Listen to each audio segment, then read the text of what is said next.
यता दिदी अब दोस्रोमा सर्दै जान्छ हामी त अरतिको अङ्क होला हामी बजार ओ सरको गफ गर्ने नि त अहिले आरती गाउँ हामीले जे गाउँछौँ हजुरहरूले त्यही गाउँ है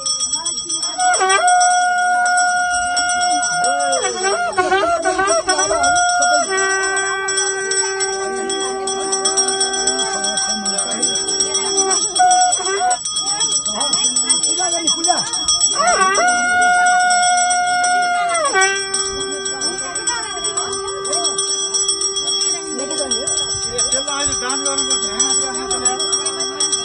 त्यसलाई छोडिदिनु है दान गर्नुपर्छ